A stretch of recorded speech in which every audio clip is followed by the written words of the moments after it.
नमस्कार, खास कार्यक्रम में आपका स्वागत है। मैं हूं विनोद कुमार। दर्शकों, छठे चरण का प्रचार थम गया है, कल मतदान होगा। अब 7वें चरण की तैयारी है।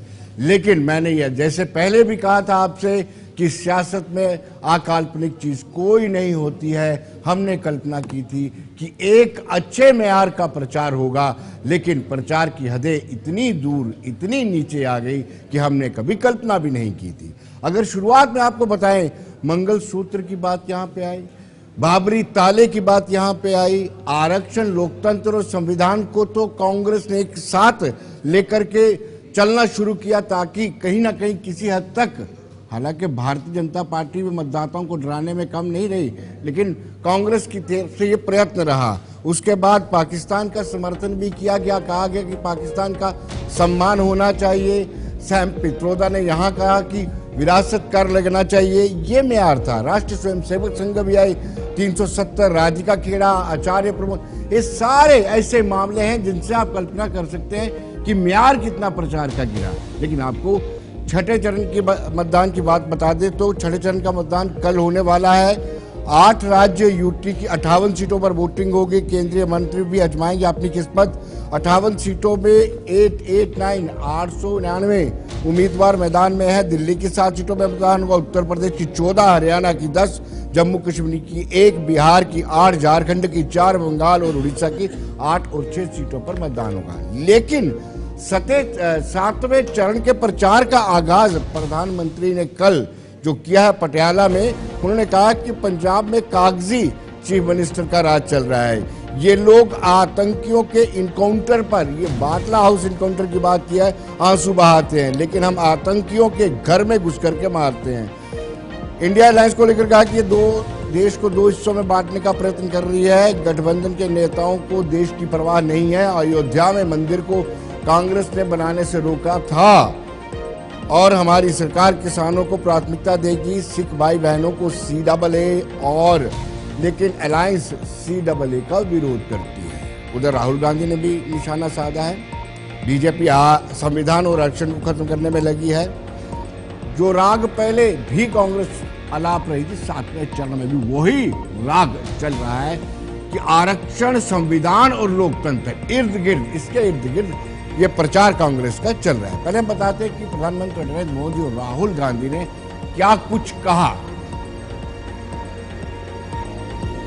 गठबंधन वाले गौर सांप्रदायिक है, ये गौर जातिवादी है, ये गौर परिवारवादी है। सत्ता के लिए ये किसी को भी धोखा दे सकते हैं।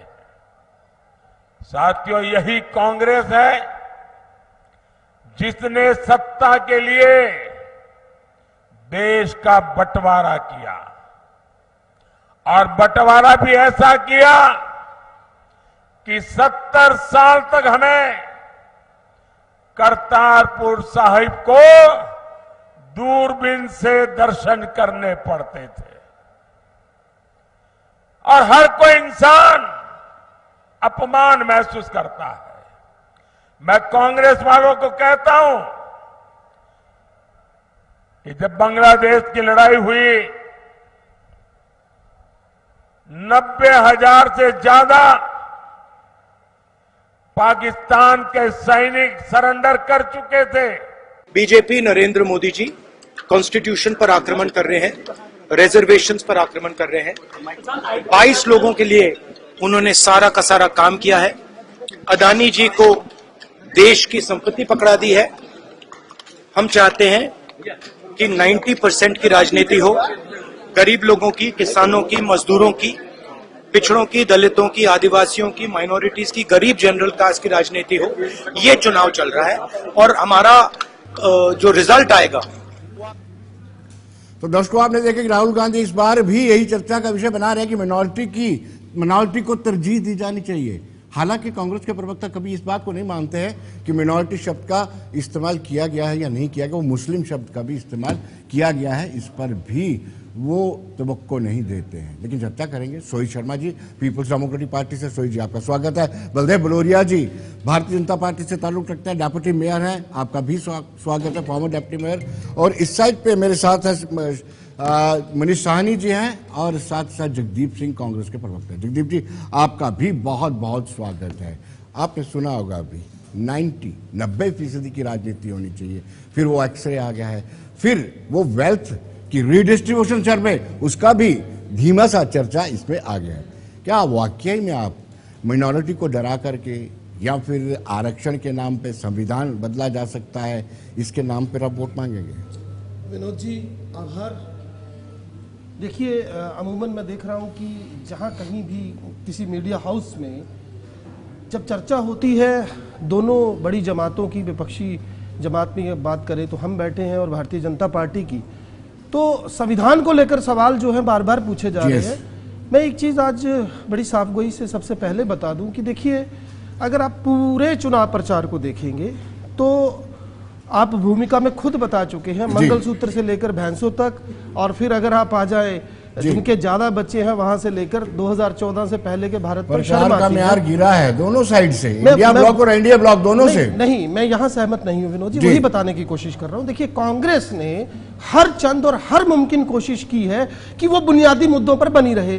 हमने बात की बेरोजगारी की, हमने बात की भ्रष्टाचार की, हमने बात की कुपोषण की, और हमने बात की वो तमाम तरह की देश की संपत्तियों की जिनको चंद एक परिवारों के हवाले कर दिया गया।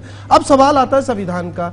मैं इसका सीधा और स्पष्ट जवाब आपको दे दूं कि एक नहीं, दो नहीं, कई सांसदों ने भारतीय जनता पार्टी के पब्लिकली, पब्लिक डोमेन में ये आकर कहा कि हमें 400 सीटें दीजिए, हम संविधान बदलना चाहते हैं, और अंततः प्रधानमंत्री जी को इसके ऊपर सफाई देनी पड़ी। तो आप मुझे बताइए कि जब भारतीय जनता पार्टी के सांसद जो है इस तरीके की बयानबाजी करेंगे, और दूसरी एक और चीज, हाथ कंगन को आरसी क्या वो कहते हैं ना, पढ़े लिखे को फारसी क्या। मैं एक बड़े मुख्तसर शब्दों में आप पिछले 1 साल का इतिहास निकाल लीजिए।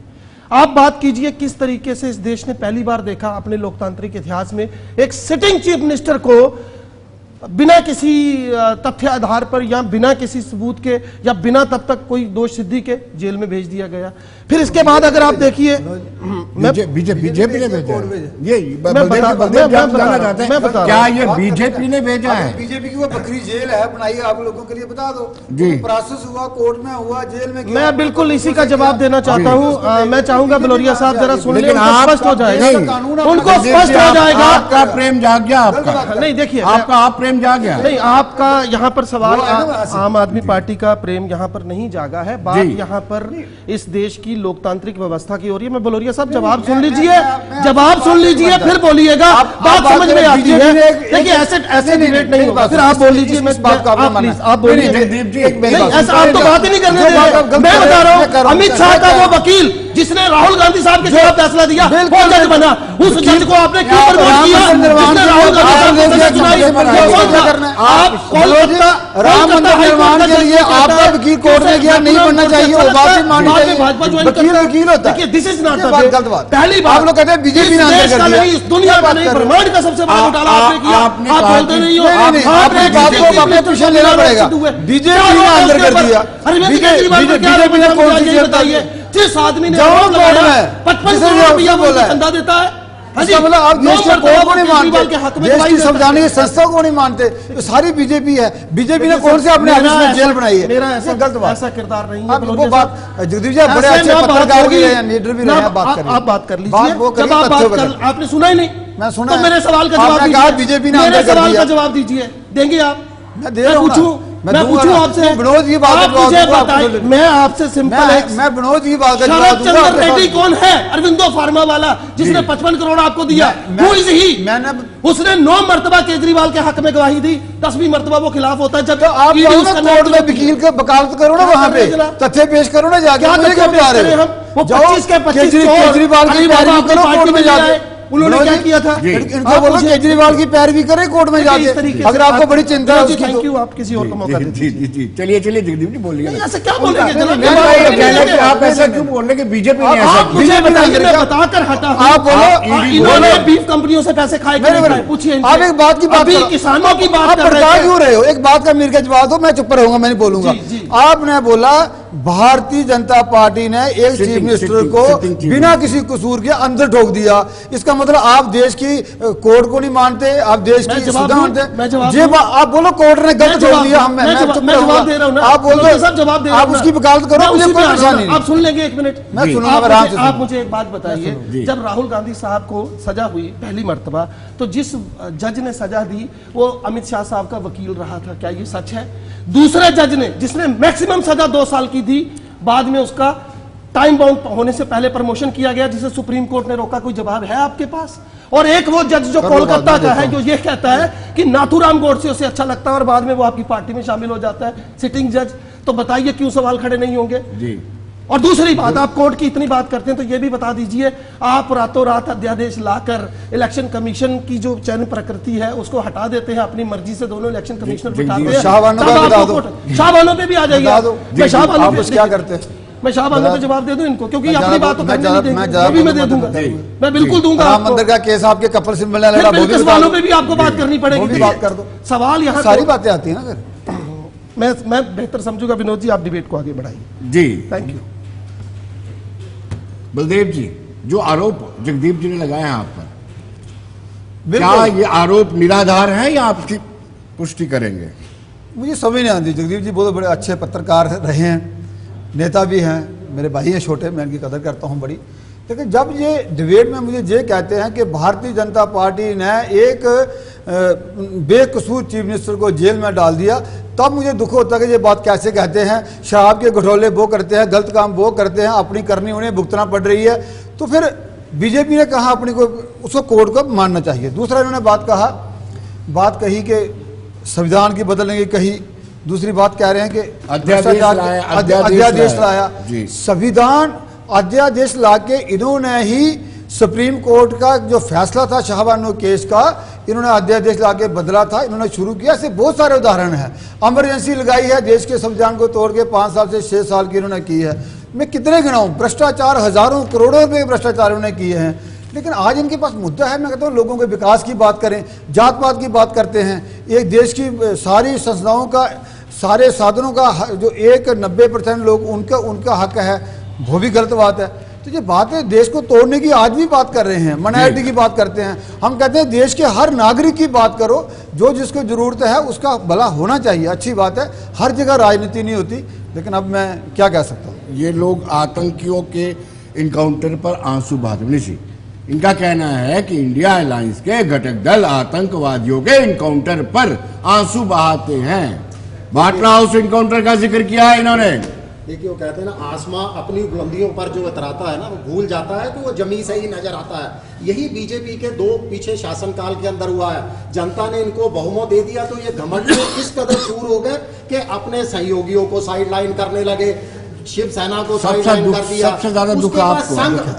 बिल्कुल दुख है। देखिए, जिसने बच्चे को पाल कर बड़ा किया होता है, पाला पोसा होता है, उसकी पीठ पर अगर बच्चा बड़ा होकर अपने ही माँ बाप की पीठ पर छुरा घोंपेगा तो बहुत दुख होता है। हर माँ बाप को दुख होता है। इसी तरह हमारे वंदनीय बाला साहब ठाकरे जी को भी दुख हो रहा होगा, और इस समय जो हमारे पक्ष प्रमुख हैं माननीय उद्धव बाला साहब ठाकरे को भी दुख हो रहा है। वो बीमार थे उस समय बहुत ज्यादा, उनकी सर्जरी चल रही थी जब इन्होंने धोखा किया, जब शिवसेना को तोड़ने का प्रयास किया गया। मगर जवाब दे दिया जनता ने। 5वें चरण के मतदान बाला साहब ठाकरे कांग्रेस को लेकर के क्या कहते थे, कभी वो भी आपने सोचा है? उनकी आत्मा सुन रही है, सोच रही है। जिस समय कांग्रेस की विचारधारा जहरीली थी, हम कांग्रेस के खिलाफ बोलते थे। आज वही विचारधारा बीजेपी ने अडॉप्ट कर लिया। आज बीजेपी जो कांग्रेस युक्त, कांग्रेस मुक्त करने का देश भर में नारा लगाती थी, आज बीजेपी खुद कांग्रेस युक्त हो चुकी है। कांग्रेस भी उस वॉशिंग पाउडर या वॉशिंग मशीन से निकल के आई है जो भारतीय जनता पार्टी के पास है। वही इनके जो नेताओं के ऊपर, जिनके ऊपर ये भ्रष्टाचार के आरोप लगाते थे, केस को लेकर के आपका क्या कहना है? बाटला हाउस इनकाउंटर को कांग्रेस की प्रवृत्ति का क्या कहना आप पर? देखिए, कुछ नहीं, हम तो कहते हैं कि बीजेपी असल मुद्दों के ऊपर चुनाव लड़े ना, मुद्दों से क्यों भटका रही है। एक तरफ तो कहते हैं बेरोजगारी के ऊपर हम बात करेंगे, महंगाई के ऊपर बात करेंगे, आर्थिक जो है मंदी है उसके ऊपर बात करेंगे। ये कहां पर ले जाते हैं डिबेट को? वहां पर जो है ले जाते हैं इनके हमारे माननीय प्रधानमंत्री जी भाषणों में क्या बोलते हैं? मंगलसूत्र से शुरू हुए थे, भैंस से शुरू हुए थे, कमरा छीनने से शुरू हुए थे, अब कहां पर आ चुके हैं? आतंकवाद पर आ चुके हैं। हाल ही के अंदर जो अहमदाबाद के अंदर 4 आतंकवादी गिरफ्तार हुए, उन्होंने बताया कि तहलका मचाने की राजधानी के अंदर। सानी साहब, मैं आपको बड़ी स्पष्टता से बताता हूं, किसी का घर कोई नहीं तोड़ता, अपने घर में कमजोरी से टूटा है। आपका घर अपने ही कर्मों से टूटा है। जब बाला साहब ब्रेक लेते, ब्रेक के बाद आपके पास सीधा लौटते हैं, मिलते हैं एक छोटे से ब्रेक के बाद।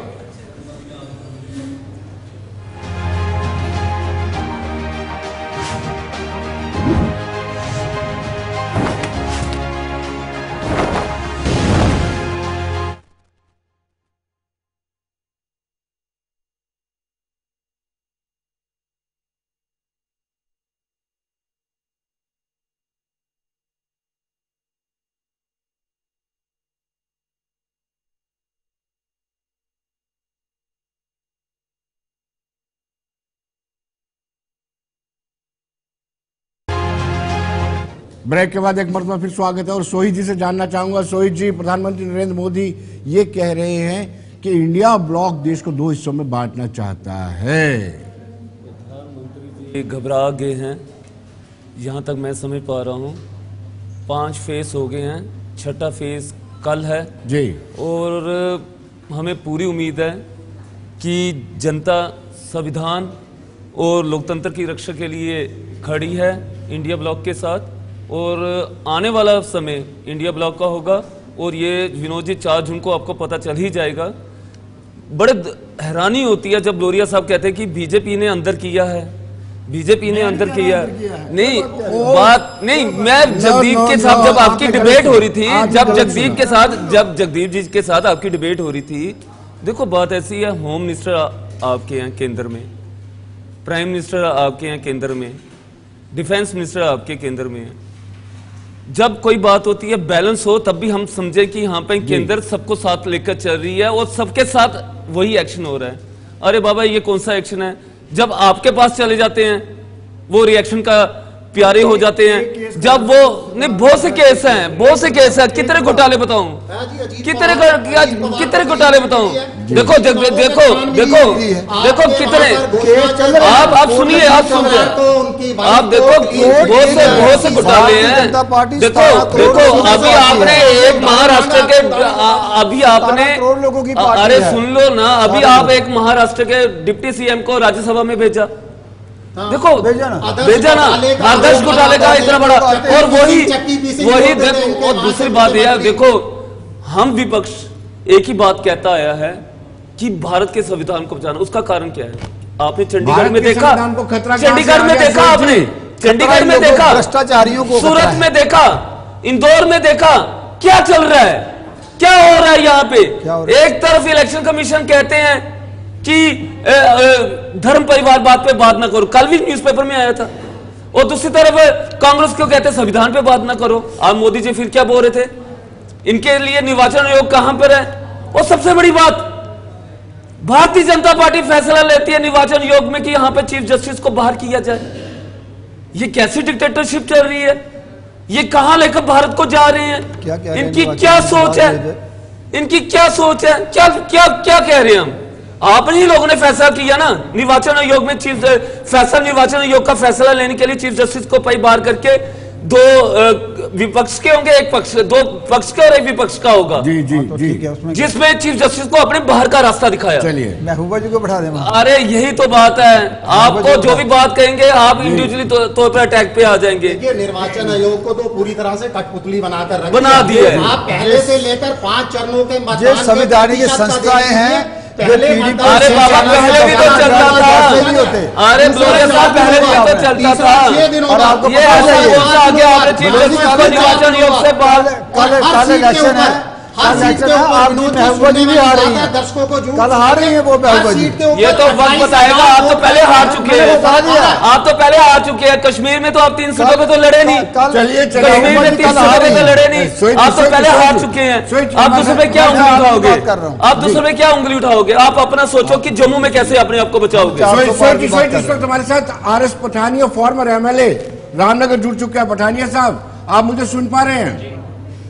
जी बिल्कुल सुन पा रहा हूं। पठानिया साहब, भारतीय जनता पार्टी पे बड़े आरोप लग रहे हैं और कांग्रेस के, शिवसेना के, पीपुल्स डेमोक्रेटिक पार्टी के जो यहाँ पैनलिस्ट है वो ये आरोप लगा रहे हैं कि पपट यानी कठपुतली बना के रखा है आपने चुनाव आयोग को। जी देखिए, आरोप प्रत्यारोप तो राजनीति में लगते ही रहते हैं, आरोप प्रत्यारोप लगने भी चाहिए, राजनीति चलेगी ही ऐसे जी। लेकिन फिर भी हम सब पॉलिटिकल पार्टीज को एक लक्ष्मण रेखा तो कम से कम खींचनी पड़ेगी। हम जब तक हम एक लक्ष्मण रेखा नहीं खींचेंगे इस पे, जब तक एक से कहते हैं सेल्फ इम्पोज्ड एक डिसिप्लिन, एक डिसेंसी नहीं अडॉप्ट करेंगे, तब तक मुझे लगता है चीजें आगे बढ़ेगी नहीं। तो गैर जिम्मेदाराना स्टेटमेंट, ऐसे स्टेटमेंट जो देश की मुख्य धारा के विरुद्ध, देश के संविधान के विरुद्ध और ओवरऑल जिसे कहते हैं देशवासियों की वेलफेयर के विरुद्ध हो, उससे हमें थोड़ा सा बाज रहना चाहिए। अब इलेक्शन कमीशन ने पिछले कल जो अग्निवीर पे अपना जो स्टेटमेंट दिया है, राहुल गांधी जी का स्टेटमेंट अगर मैं पढ़ के बताऊं कि बंधवा मजदूर बना दिए हैं नौजवान, और वो मजदूरों की तरह आप आर्मी के जवानों को, अग्निवीर को आप स्कीम पे कटाक्ष कर सकते हैं, आप स्कीम को नीतिगत तरीके से आप उस पे नुक्ते उस पे निकाल सकते हैं, लेकिन आप फौजी जवानों को पठानिया साहब एक सवाल मैं आपसे लेना चाहूंगा। आप लक्ष्मण रेखा की बात करते हैं तो आपने उस लक्ष्मण रेखा को बार बार लांघा है। आपने मंगलसूत्र की बात की है, भैंसों की बात की है और ना जाने क्या क्या आपने किया। आपने कहा कि अगर कांग्रेस की अगुवाई वाली यूपीए सरकार आ जाती है, इंडिया ब्लॉक आ जाता है, तो ये आरक्षण जो है ओबीसी, एसटी और एससी का आरक्षण जो है मुस्लिम समुदाय के बीच में वितरित कर दिया जाएगा। और आप ये कहते हैं जो जी जी जी जी विनोद जी, मैं धन्यवाद हूँ आपका कि आपने बिल्कुल एग्जैक्ट जो हमारे जो अपोजिट पैनल वालों ने बात करनी थी आपने की, लेकिन मैं आपका धन्यवाद हूँ, आपने मुझे मौका दिया इस विषय पे अपनी बात रखने का। इनहेरिटेंस टैक्स जिसकी भारतीय संविधान में, भारतीय संस्कृति में जी और भारत की पद्धति व प्रणाली में कहीं भी जिसका जिसे कहते हैं कोई स्रोत नहीं है, कोई भी इसके पीछे कोई ऐसा तर्क नहीं है, कोई ऐसा तथ्य नहीं है जो पठानिया साहब, आपसे सवाल ये पूछा गया है कि मंगलसूत्र पर अपनी प्रतिक्रिया दें। आप please reply whatever the questions have been raised by mister Vinod, we will highly ले जाएंगे, इस पे प्रतिक्रिया देंगे। What the heck you are talking about? दो मकान या दो ही आस्क्ड यू अबाउट छोड़ के जाता है तो आप the different statements which have been given by Prime Minister. मुश्किल होगा, एक आसान सा सवाल एक आसान सा सवाल पूछ लेते हैं। कल छठे चरण का मतदान है, अनंतनाग की सीट पर भी मतदान होने जा रहा है। आपकी पार्टी अपनी पार्टी को समर्थन कर रही है? पहले हाँ या ना में जवाब दीजिए, फिर मैं सवाल का दूसरा पार्ट लेता हूं। रिस्पॉन्ड करने जो मुझे कहा गया है, जो मुझे कहा गया। दूसरा जो विनोद जी ने सवाल पूछा है, आपसे लीड क्वेश्चन है अभी तक कि जम्मू कश्मीर में अभी तक ओबीसी को आरक्षण क्यों नहीं? और पहले इस क्वेश्चन का तो आंसर दीजिए जो इन्होंने पूछा है। भारतीय जनता पार्टी के दौरान अगर ओबीसी आरक्षण आया है, वो मुश्किल सवाल है, अगर एसटी आरक्षण आया है, एसटी पे अगर प्लान बड़ा है उसमें, तो आपको क्या परेशानी आ रही है उसमें? ठीक है ना? तो मैं जी बताएं आपका सवाल का जवाब पहले सुन लीजिए। अगर कल अनंतनाग के छठे चरण का मतदान है, बीजेपी अपनी पार्टी को समर्थन कर रही है, शिवसेना की जी मेरी बात सुन लें जरा। ठीक है जी, आप भारतीय जनता पार्टी अपनी पार्टी के कि वो जीतने के बाद अनंतनाग सीट से अलग करते हैं, वो बीजेपी के दौरान चलिए सुन ले मेरा जवाब प्लीज। पेशेंस, आपने एक बार 10 बार बोली कि चैनल का टाइम कीमती है, आपका भी टाइम कीमती है, अपना टाइम भी बचाएं, अपनी एनर्जी भी बचाएं, याद कृपा करके। मैं आपके सवाल पे आ जाऊं कि पूरे कश्मीर वैली में और खासकर अनंतनाग में मैं ही पार्टी के कैंपेन को लीड कर रहा था। Bharatiya Janata party परिवारवादी political party है, लूट खसूट वाली पॉलिटिकल पार्टी है। जिन पॉलिटिकल पार्टियों ने जम्मू कश्मीर से सिर्फ लिया है, जम्मू कश्मीर को दिया कुछ नहीं है, जिन्होंने जम्मू कश्मीर को सिर्फ खोखले वादे और नारे आज तक दिए, उनके विरुद्ध भारतीय जनता पार्टी ने एक विशिष्ट कैंपेन छेड़ा है। 5 अगस्त 2019 के बाद में आपने तो ज्यादा, इससे ज्यादा लूट लिया है। भारत शराब घोटाला जम्मू कश्मीर में, रेत बजरी का घोटाला जम्मू कश्मीर में। लेकिन Bharatiya Janata Two different spokespersons of the same party are just trying to vindicate, but the question asked that had not been answered. अपनी डफली अपने नाक। क्वेश्चन का तो जवाब दे दीजिए। अपनी पार्टी के प्रमुख कहते हैं कि वो जीतने के बाद अनंतनाग सीट से रजौरी और पुंछ को अलग करें। क्या BJP? I am representing the biggest political party in the opposition. Now two different people of the same party are trying to defend meaninglessly. क्या बता जा रहे हैं? सवाल कुछ पूछा जाता है, उत्तर कुछ दे रहे हैं। और भलोरिया साहब आगे बढ़ रहे हैं, उनको सुन लीजिए।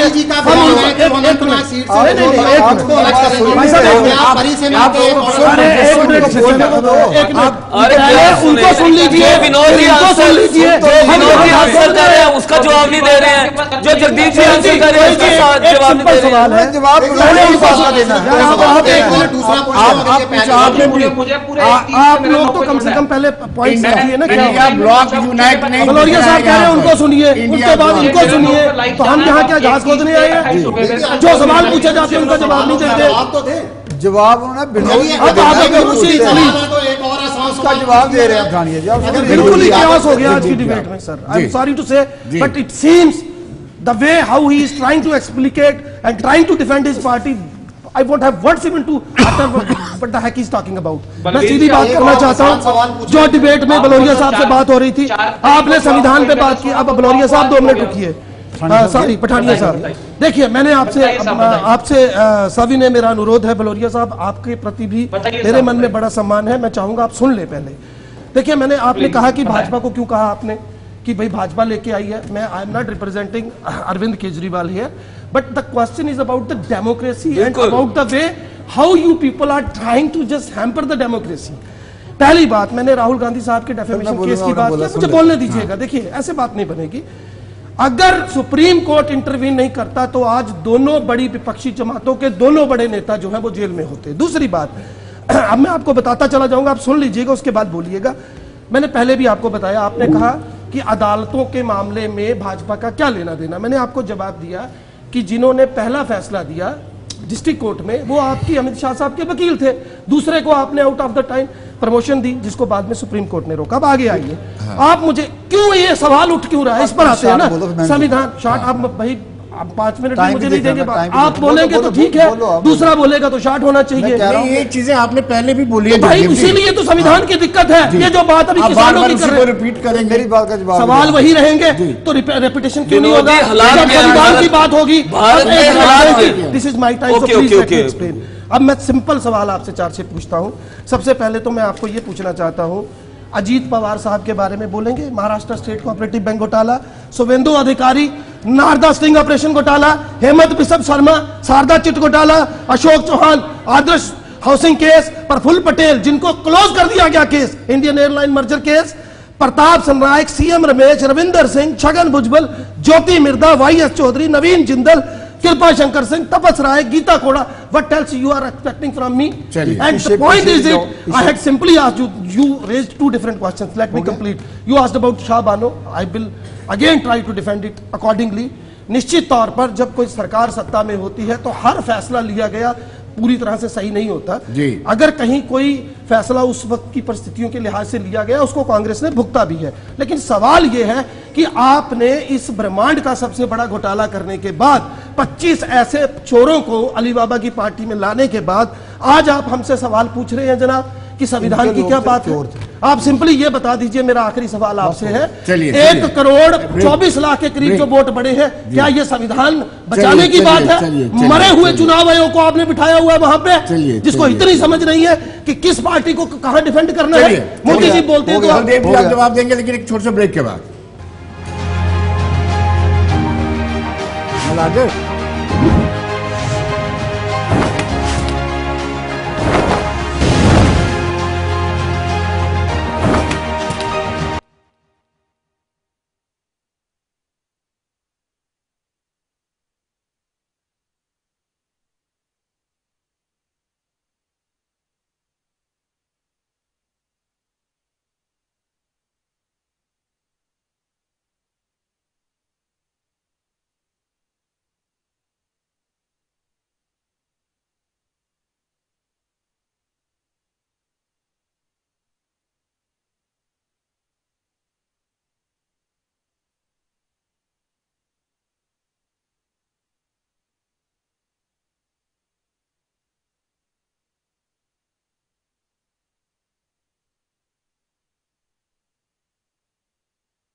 ब्रेक के बाद एक मरतबा फिर स्वागत है आपका। और इस वक्त हमारे साथ हमारे सहयोगी शीतल शर्मा भी हमारे साथ जुड़ चुके हैं, ये भी पैनलिस्ट से सवाल लेंगे। पहले बलदेव बलोरिया से ही सवाल, जो जगदीप जी ने गंभीर सवाल किए हैं कि 1 करोड़ से ज्यादा मतदाताओं का इजाफा कैसे हो गया। मैं बिल्कुल इसका जवाब दूंगा। जगदीप जी के बहुत अच्छे, मैंने पहले कहा, पत्रकार रहे हैं, एक अच्छे नेता भी हैं, लेकिन बदकिस्मती इनकी है कि जहाँ कांग्रेस को डिफेंड करना पड़ रहा है इनको, जिसके पास करना बड़ा मुश्किल है। फिर भी मैं इनकी हिम्मत को दाद देता हूँ कि जहाँ आके बोलते हैं। अब वो टाइम आ गया विनोद जी, छठा चरण आने वाला है, कल चुनाव हो जाने हैं और हारने के बहाने ढूंढना शुरू हो गए हैं। 4 तारीख के बाद क्या बोलेंगे? 1.25 करोड़ वोट, मेरी बात सुन लो, 1.25 करोड़ वोट ज्यादा पड़ गया। बात सुन लो, मैंने नहीं बोला आपके लिए, आप बोल रहे, मैंने नहीं बोला। अब मेरी बात सुन लो, फिर आप बोलना आराम से। अब ऐसा ही होगा, ऐसा ही होगा। देखो 3 चरणों तक ये बोल रहे थे बीजेपी 400 पार नहीं करेगी, 400 पार नहीं करेगी, लेकिन उसका मतलब सरकार बनाएगी। अब छठा चरण आया, अब इनको पता हारना है तो बोलना क्या है। 1.25 करोड़ वोट फालतू पड़ गया, चुनाव जो ठीक नहीं है, करप्शन हो गई। मैं कहता हूँ अभी जाओ, मौके पे जाओ। हर चरण के बाद मेरी बात बोल लेना, मैंने नहीं बोला। मैं साहब मैं जगदीप जी की बात का जवाब दे रहा हूँ। अब परेशानी इनको क्या है? इनको परेशानी छठे और 7वें चरण की नहीं है, इनको परेशानी है कि 4 तारीख के बाद लोगों को क्या जवाब देना है, जब हमारी डबल डिजिट में भी आना मुश्किल हो जाएगा। तो उसके लिए वोट फालतू पड़ गया, चुनाव जो ठीक नहीं है, लोगों को अंदर ठोक दिया, वो बात है। मैं 1-2 बातों का जवाब दे रहा हूँ। बड़े दुख की बात है, सुप्रीम कोर्ट में यकीन नहीं है। सुप्रीम कोर्ट कर रहा है तो गलत कर रहा है। अमित शाह जी का वकील है तो वो उसका वकील भी है। बड़ी एक वकील जो होता है उसका अपना पेशा होता है। कपिल सिब्बल जी ने वक्फ बोर्ड का केस राम मंदिर के खिलाफ लड़ा था कि वहां राम मंदिर नहीं बनना चाहिए, तो हम क्या है उसकी बात कर रहे हैं। मैं इनकी बात का जवाब दे रहा हूँ। दूसरी बात, गठोलों की बात कर रहे हैं। सीरियस लोग भारतीय जनता आप कम से कम एक बार क्रिटिसाइज तो कीजिए। मैं उनकी बात का जवाब दे रहा हूं। दिक्कत यही है कि बीजेपी इसको क्रिटिसाइज क्यों नहीं कर रही? बात का जवाब देना, हर वोट हर देखो आप बात सुनिए, टाइम खराब नहीं करिए। पूरे देश के अंदर उसके साथ राजनीतिक गठोलों की बात जो इसका विरोध नहीं कर रही है बीजेपी। अच्छी बात है। जब तमाम पार्टियों ने कहा तो बीजेपी को कांग्रेस की पृष्ठभूमि के लोग थे जिन्होंने हजारों लाखों रुपया घोटाला किया, भारतीय जनता पार्टी ने आगे और उनके खिलाफ कार्रवाई करी। ये पूछा था मुझे। मैं कहता हूँ कि भारतीय जनता पार्टी में वो लोग आए हैं नीतियों से प्रभावित होके, लेकिन भारतीय जनता पार्टी ने किसी का भी केस जो है वो खत्म नहीं किया है। जो केस है, कानून है, वो अपना काम करेगा, चाहे भारतीय जनता पार्टी में या किसी पार्टी। चलिए शीतल जी सवाल लेंगे। जी शीतल जी। बिल्कुल, मेरा सवाल इंडिया गठबंधन के यहाँ मौजूद लोगों से होगा। आप लगातार चुनाव से पहले से ये कहते आ रहे हैं कि संविधान खतरे में, तो पहले मैं उसकी परिभाषा जानना चाहूंगा और कुछ पॉइंट्स में जानना चाहूंगा कि संविधान खतरे में कैसे है। और कल जो बंगाल का मामला सामने आया है, बंगाल में वहां की सीएम ममता बनर्जी कह रही हैं कि हम हाईकोर्ट का डिसीजन नहीं मानेंगे।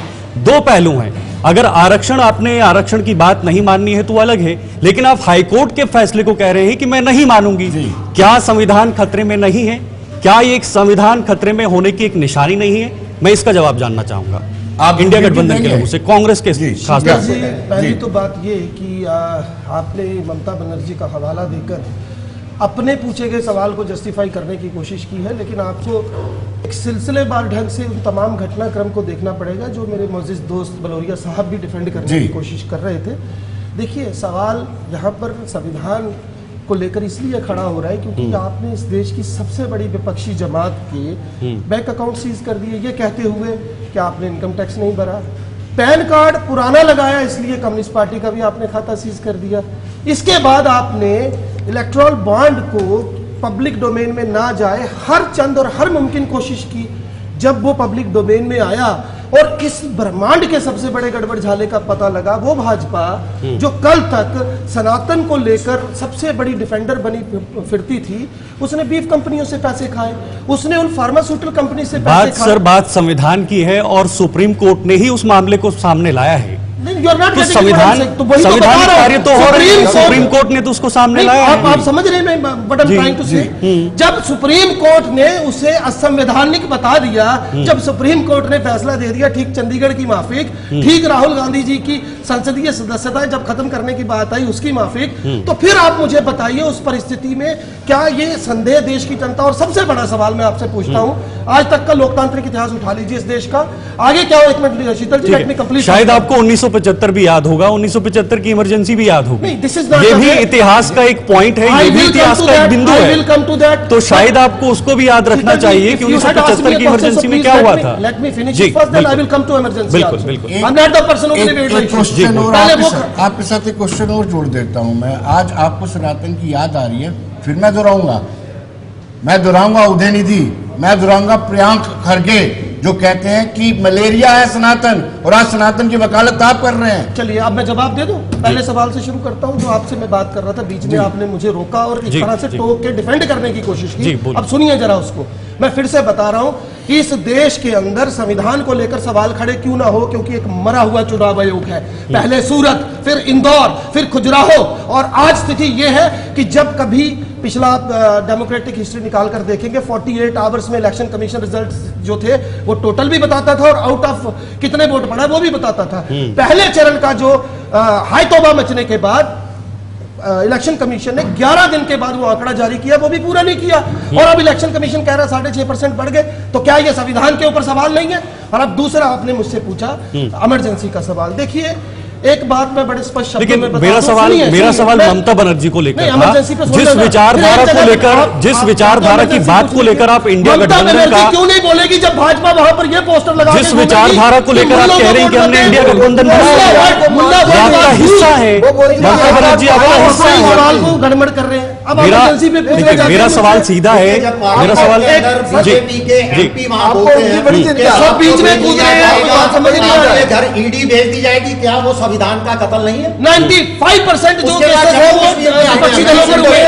और दूसरी बड़ी बात, आप इमरजेंसी का हवाला दे रहे हैं, इमरजेंसी लगी क्यों थी? डू यू नो, जो डिस्ट्रिक्ट कोर्ट ने फैसला दिया था कि स्वर्गीय श्रीमती इंदिरा गांधी जी जो है, उन्होंने एक वहां पर कोई सरकारी ऑफिसर था, क्या है जगदीप जी, आप इमरजेंसी को जस्टिफाई कर रहे हैं, आप आपातकालीन को जस्टिफाई करेंगे तो मैं बात करूंगा, आप उसको जस्टिफाई करें, आई एम टेलिंग यू, आप उसको जस्टिफाई करें, I am telling you why it had been imposed. तो मैं बता रहा हूं कि एक मिनट सर सुन तो ले। एक डिस्ट्रिक्ट कोर्ट का फैसला आया, एक जो प्रधानमंत्री वहां मौके की थी उनको हटा दिया गया, उसके बाद इमरजेंसी लगी, और कहीं ना कहीं वो इस देश के लोकतांत्रिक हिस्ट्री में काला अध्याय है, मैं मानता हूं। लेकिन आज जो घोषित इमरजेंसी लगी है, आज मोदी जी जो एक तरह से ऐसा प्रतीत होता है माननीय प्रधानमंत्री अपना मानसिक संतुलन खो बैठे हैं, उनको यह एहसास नहीं कि इस देश के प्रधानमंत्री होने के नाते उनके लिए सब बराबर होने चाहिए। वो कहते हैं जिनके बच्चे ज्यादा है उनको पकड़ा देंगे। अभी इन्होंने भी बोला, आप निकाल कर देखिए मनमोहन सिंह जी का वो बयान जिसमें वो कहते हैं आप देखिए आदिवासी, अशिक्षित और जो पिछड़ा वर्ग है उसको जो है देश की जब आरक्षण की बात आएगी तो उसको सपोर्ट पहले होना चाहिए। That's what it has been stated। आप इस तरह की भाषा का इस्तेमाल करेंगे। देखिए मैं क्या आप मुझे बताइए क्या ये प्रधानमंत्री क्या ये आपको लगता है मानसिक संतुलन अगर नहीं उनका गिरा तो आप मुझे बताइए, ये कह देना विनोद जी, प्रधानमंत्री ये कह देना मतलब आप तो उनको भगवान बना के बैठ गए। आप तो कहते हैं जगन्नाथ जगन्नाथ से भी ऊपर हो गए, क्या बना दिया आपने? सुनिए प्रधानमंत्री है, भगवान नहीं से सोना निकालता है, ठीक है मेरी बात सुनिए, उसको प्रधानमंत्री ये है, आज पूरी दुनिया इसके ऊपर कर रही है। नहीं आप मुझे बताइए तो राहुल गांधी, आप मुझे बताइए जो प्रधानमंत्री निकालता है उसका जिलों के अंदर राजधानी, मेरा एक सवाल बीजेपी से भी रहेगा। बिल्कुल ये दिख रहा है ना, देश को दिख रहा है, आपका भी है, ये दिख रहा है। अब देश के प्रधानमंत्री पूरे ऑर्डर के साथ कहना चाहूंगा उस पद की गरीबों को खत्म किया है।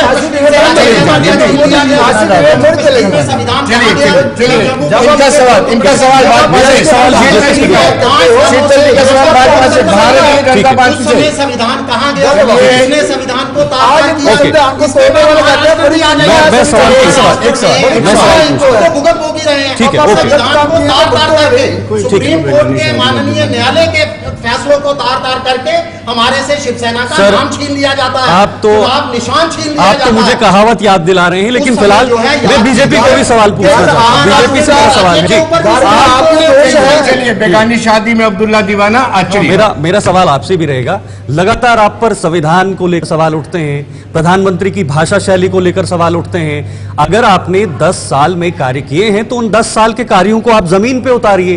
क्यों आप पर इस तरह के आरोप लगाए जा रहे हैं? लगातार विपक्ष की तरफ से आरोप लग रहे हैं। बिल्कुल सही बात है, आपने बड़ा अच्छा प्रश्न किया। अब मेरे मुंह में टोकना नहीं बीच में।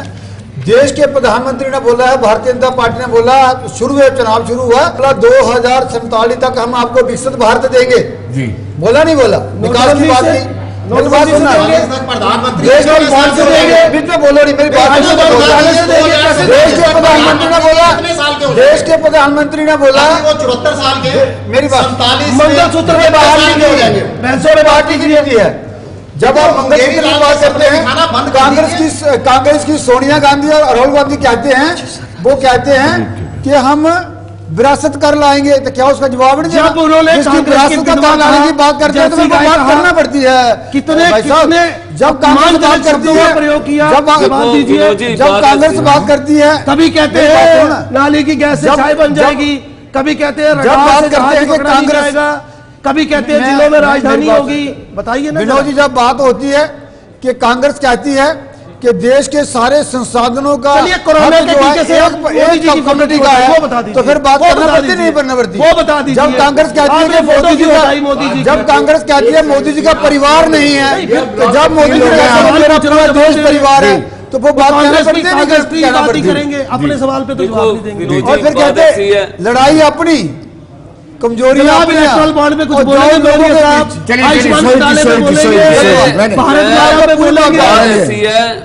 बात तो इनके पास कोई नहीं है। प्रधानमंत्री मैं बता तो रहा हूँ जनाब, इलेक्ट्रल बॉन्ड में बता दीजिए कुछ, हमें भी कुछ की बात करता हूँ मैं। बता दीजिए क्या है। मैं कहता हूँ आज भी कहते हैं कि बहुत अच्छा कंपनियों से पैसे, मेरी बात फार्मास्यूटिकल कांग्रेस ने भी लिए हैं, आप लोगों ने भी लिए हैं। 95% पैसा आप ले गए। अरे विनोद जी, एक और चीज बताना भूल गया मैं आपको। मेरी बात, जो इंश्योरेंस कंपनी है जिसमें आप लोगों ने करप्शन की, रुपया किसानों को डाला, किसानों का को डाला, इंश्योरेंस का पैसा जमीन में घोटाला, आसमान में घोटाला, क्या बात? पैसे आपने किए, आपने किए, आयुष्मान घोटाला, भारतमाला घोटाला, अरे कितने घोटालों की पार्टी ने कहा जब चुनाव लड़ती है तो चंदा लेती है। अगर चंदा लेती है तो उसका कोई घोटाले नहीं करते हैं, लेकिन ये घोटाले चोरी करके इसलिए जेलों में जाते हैं। लोगों से पैसे बनाते थे। पठानिया जी का नेटवर्क वहाँ पे कमजोर था, हमें समझ नहीं आई ना उनकी, हम सवाल जो पूछना चाह रहे थे। बीजेपी के प्रवक्ता बलोरिया साहब भी हमारे साथ हैं, आप बता दीजिए, आप अनंतनाग सीट से अपनी पार्टी के भारतीय जनता पार्टी क्या है, बलदेव जी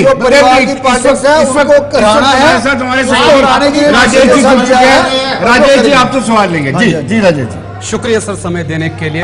सवाल मेरा बीजेपी के प्रवक्ता से है, सवाल बड़ा अहम है सर। आज एक रिपोर्ट आई है कि आईआईटी पास जिन्होंने कोर्स कंप्लीट कर लिया 38% अनएम्प्लॉयड। पिछले महीने एक रिपोर्ट आती है सर, वो बताती है कि 84% ग्रेजुएट जो इस देश का है वो बेरोजगार है। आप मीट, मछली, मटन सब पे बात होती है। देश के युवाओं की रोजगार के लिए कौन बात करेगा? बहुत अच्छा सवाल, कौन बात करेगा? जवाब दीजिए सर इसका। पहले तो मुझे ये बताना कि ये कौन सी आपकी एजेंसी है जिसने दिया है कि 80%? ये मैं आपको दे रहा हूँ, बस मैं जवाब देता हूँ। मेरा सवाल था, मैं जवाब देता हूँ सर। एक आरटीआई लगाई, सुन लीजिए, आरटीआई लगाई गई। आरटीआई में आईआईटी कानपुर के आंकड़े हैं कि 38% युवा जो हैं वो आईआईटीएन बेरोजगार हैं। दूसरा आपने कहा कि कौन सी एजेंसी है? एजेंसी है इंटरनेशनल लेबर ऑर्गेनाइजेशन, जिसने पिछले महीने ये आंकड़ा दिया कि 83% एजुकेशन ग्रेजुएट जो है वो अनएम्प्लॉयड है। उसके लिए आपके पास क्या प्लान है? क्यों उसकी बात नहीं? बिल्कुल, मैं इस बात की जवाब। जब देश के प्रधानमंत्री स्टार्टअप की बात करते हैं जी, जब देश के प्रधानमंत्री आत्मनिर्भर की बात करते हैं, जब हम बात करते हैं कि युवा जो है इंटरप्रेन्योर बने, तो इसी की बात करते हैं कि देश की सरकार हर आदमी को सरकारी नौकरी नहीं दे सकती। केवीआईसी की बात हो रही है आज एक बात में टोक केवीआईसी देख लेना जरा, वही है ना। आज देश का युवा जो है उसके लिए सरकार जो है अपने पैरों पे खड़े होने की बात कर रही है, बहुत सारी स्कीमें भी ला रहे हैं। आज हजारों लाखों लोगों को जन धन योजना के तहत लोगों ने लोन लिए, अपना काम खुद शुरू किया है। आज तो अगर मैंने बड़ा इंटरेस्टिंग सवाल सर, 5 करोड़ लोगों के आप भी सवाल लेंगे, 5 करोड़ लोगों के घर बने हैं, इसलिए बने हैं कि अपना काम करने के लिए, रोजगार देने के लिए बने। जनाब पहला सवाल ये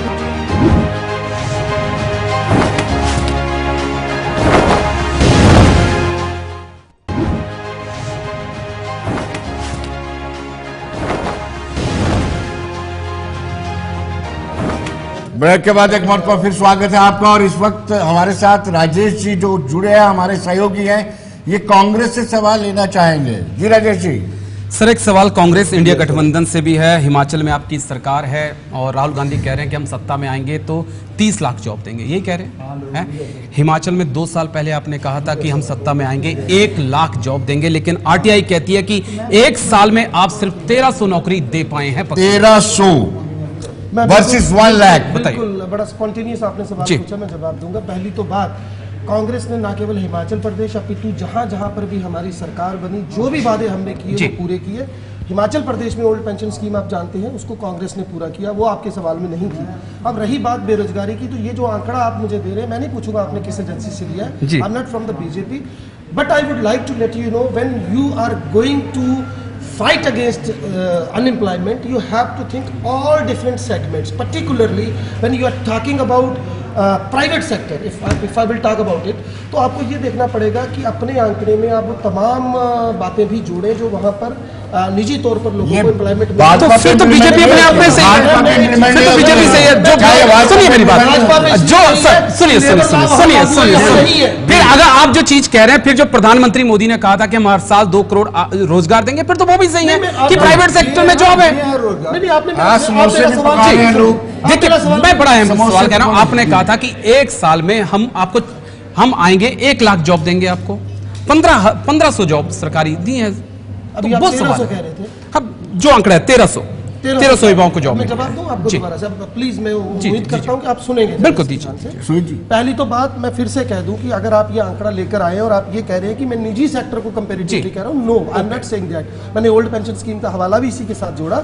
मैं आपको ये निश्चित तौर पर कहूंगा कि अभी हमारी सरकार वहां पावर में है, काम कर रही है, और पिछले दिनों जो हालात बने वो भी आपने देखे। अभी कार्यकाल पूरा नहीं हुआ है, तो इस तरीके के आरोपों से मुझे लगता है कम से कम कांग्रेस के पास एक पुख्ता वजह है ये कहने की कि we are in the power and we have a time and we will reconcile the issue. And secondly मैं आप ही से पूछता हूँ, जैसे अभी आपने देखा 60 लाख नौजवानों ने उत्तर प्रदेश में भर्ती के लिए अप्लाई किया 54,000 पोस्टों पे। तो आप मुझे बताइए, जब वो भर्ती कैंसिल होती है, या जम्मू कश्मीर की आप बात करते हैं पेपर लीक के मामले में, और बेरोजगारी के मामले में जम्मू कश्मीर अव्वल रहा है, तो वो सवाल इनसे क्यों नहीं पूछा जाता? इनसे ये क्यों नहीं पूछा जाता कि हर घंटे एक नौजवान और 2 किसान आत्महत्या करते हैं? वो इनसे आपसे पहले मैं इन्हीं के पास था, आप ही के पास था, दीजिए जवाब आप। बिल्कुल बिल्कुल, मैं आपको बड़ी सीधी बात कहता हूँ कि बेरोजगारी का मतलब क्या है। देश के प्रधानमंत्री और पूरी सरकार शुरू से कह रही है कि रोजगार का मतलब सरकारी नौकरी नहीं है, क्योंकि सरकार हर आदमी को सरकारी नौकरी नहीं दे सकती। और जो नौकरी है, सरकार कहती है कि इंटरप्रेन्योर बनो। 5 करोड़ लोगों को घर दिए, जब घर बने तो उसमें रोजगार लोगों को मिला नहीं मिला। जब हम जन धन खाते में करोड़ों लोगों ने अपना काम करने के लिए सरकार ने सब्सिडी भी उनको पैसा दिया, तो वो रोजगार दिया नहीं दिया। तो हम उसी तरह तो ला रहे हैं रोजगार उनको सारे करने के लिए कि रोजगार बेरोजगारी कैसे खत्म हो। हर घर के लिए देश का हर नहीं, सब्सिडी जो आपने बोला वो घर के लिए आप बोल रहे हैं ना? रोजगार घर के लिए नहीं, जो जन धन योजना के लिए जब कोई अपना काम करना चाहता है उसको सरकार सब्सिडी में पैसे देती है। खासकर जम्मू की बात करें तो जो ऑटो रिक्शा वाले हैं, स्मार्ट सिटी के तहत हमने हजारों युवाओं को पैसे उसको रिक्शा लेने के लिए, ऑटो रिक्शा उनको हमने सब्सिडी में पैसा दिया अपना काम करने के लिए। जम्मू कश्मीर बेरोजगारी में नंबर 1 क्यों है ये बता दीजिए बस। मेरी बात, एक पेपर लीक क्यों हुआ ये बता दीजिए। ये आपकी करतूतों की वजह से है जी। आप लोगों ने 70 साल पे 370 लगा के रखा और 70 लगा के जम्मू के लोगों को आने नहीं दिया।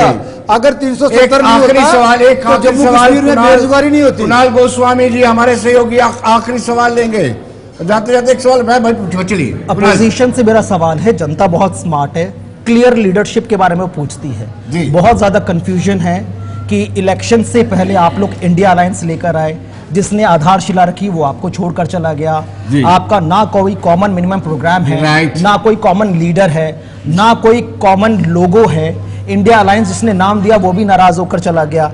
इसके बाद कंफ्यूजन इस बात का है कि दिल्ली में आम आदमी पार्टी कांग्रेस एक साथ लड़ रहे हैं, वही 2 पार्टियां पंजाब में अलग लड़ रही हैं, वही 3 पार्टियां बंगाल में अलग लड़ती नजर आ रही हैं, वही अगर हम बात करें आंध्र प्रदेश में वो अलग लड़ती नजर आ रही है। फिर एक बैनर के नीचे आप कैसे क्लियर लीडरशिप दे पाओगे? हर एक स्टेट में एक रीजन पार्टी होती है, जैसे महाराष्ट्र में थी, जैसे जम्मू कश्मीर में समय नहीं है, महाराष्ट्र में शिवसेना थी। अब बेसिकली होता क्या है कि जो भारतीय जनता पार्टी ने जो हालात हर स्टेट में जो बनाए हैं रीजनल पार्टियों के साथ, उन्हीं को मद्देनजर रखते हुए सब एक तरफ आ गए और सब एक टेबल पर आए, क्योंकि उन्होंने हर स्टेट में बेड़ागर किया। अब सिंपल सी बात है, जम्मू कश्मीर में हर स्टेट का अपनी अपनी परेशानी है। चलिए सोई जी समय नहीं है, क्षमा चाहूंगा, समय इजाजत नहीं दे रहा, लेकिन जाते जाते एक सवाल जरूर पूछूंगा नहीं, सिर्फ बताना चाहता हूं कि आखिरी कैबिनेट मीटिंग थी 2014 की, उस कैबिनेट मीटिंग में उस सरकार का हिस्सा थी कांग्रेस और नेशनल कॉन्फ्रेंस। 60,000 डेली वेजर्स से, लेकिन 4.5 लाख वोटों की 60,000 डेली वेजर्स का गला काट दिया गया। रिटायरमेंट एज 58 से 60 कर दी गई, 58 से 60 कर दी गई, इसलिए कि सरकारी मुलाजिम। जी आप तो हिस्सा ही नहीं थे भाई साहब, आप सरकार का हिस्सा नहीं थे, आप सरकार का हिस्सा नहीं थे, जगदीप जी आपका शुक्रिया, मनीष जी आपका शुक्रिया, आपका भी शुक्रिया, बलदेव जी आपका भी शुक्रिया। तो दर्शकों बने रहिए देश दुनिया की खबरों के लिए और मुझे दीजिए इजाजत, नमस्कार।